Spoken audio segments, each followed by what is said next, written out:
Hello बच्चा party. In previous class हमने देखा था एक्सरसाइज नंबर 20 अब chapter number 5 magnetism and matter. In this class बच्चों हम डिस्कस करने वाले हैं एक्सरसाइज नंबर 21। तो चलिए जल्दी से स्टार्ट करते हैं। एक्सरसाइज नंबर 21 कह रहा है बच्चों, a magnetic dipole is under the influence of two magnetic field.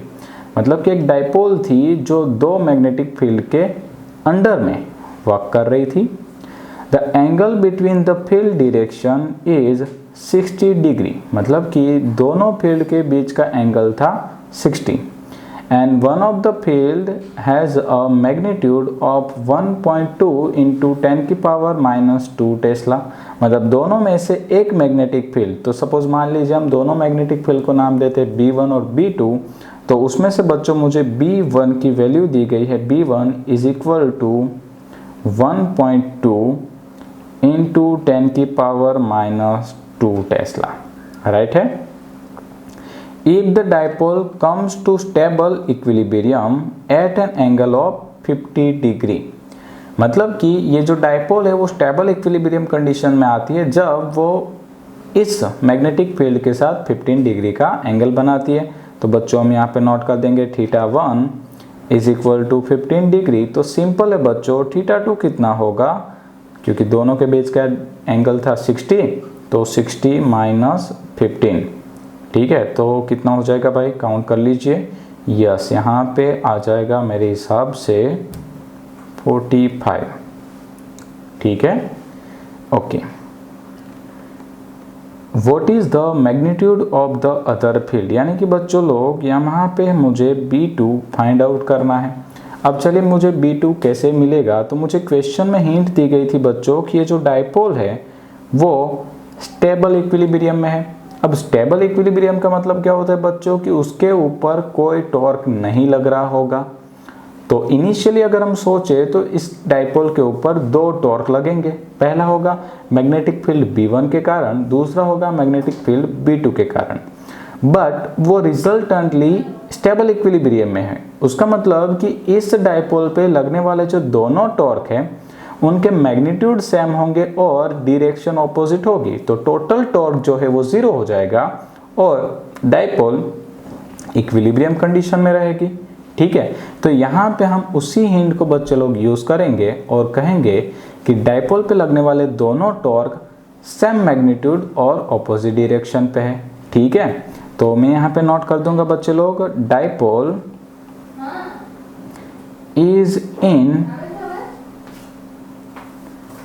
Stable equilibrium condition.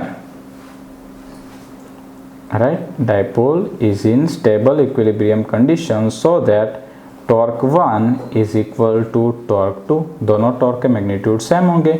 अब देखिए बच्चों, टॉर्क का फॉर्मूला क्या होता है, M क्रॉस B। M यानी मोमेंट, B यानी फील्ड। और अगर हम क्रॉस फंक्शन को रिमूव करते हैं बच्चों तो वहाँ पे आता है साइन थीटा। तो मैं यहाँ पे नोट कर दूंगा M B1 sine θ1 is equal to M B2 sine θ2। अब देखिए बच्चों, डाइपोल तो एक ही थी तो दोनों की मोमेंट सेम ही रहेगी। तो यहाँ पे हम इस डाइपोल मोमेंट को कैंसिल आउट करेंगे, B2 को सब्जेक्ट बना लेंगे। तो B2 is equal to B1 sine θ1 divide by sine θ2। Right है, काफ़ी स्ट्रेट फॉरवर्ड था। चलिए B1 की वैल्यू रख दीजिए। तो B1 की वैल्यू थी 1.2 इंटू 10 की पावर -2 साइन θ1 की वैल्यू यानी कि साइन 15 डिवाइड बाय साइन 45। तो चलिए भाई वैल्यू पुट कर रहा हूँ, ध्यान दीजिएगा। 1.2 इंटू 10 की पावर -2। यस, अब साइन 15 की वैल्यू फिर से बच्चे लोग प्रीवियस क्वेश्चंस की तरह आपको यहाँ पे साइन का टेबल यूज़ करना पड़ेगा। और यहाँ पे साइन 15 की वैल्यू होती है बच्चों 0.2588। ठीक है, आपको टेबल यूज़ करना ही होगा। और रही बात साइन 45 की, तो उसकी वैल्यू तो हमें याद होती है 1/√2। तो चलिए बच्चों फटाफट से इस पूरी कैलकुलेशंस को फिनिश कर दीजिए और यहाँ पे आंसर आ जाएगा 4.4 इंटू 10 की पावर -3 टेस्ला। राइट है, यानी कि जो सेकेंड वाला मैग्नेटिक फील्ड होगा उसका मैग्नीट्यूड होगा 4.4 इंटू 10⁻³ टेस्ला।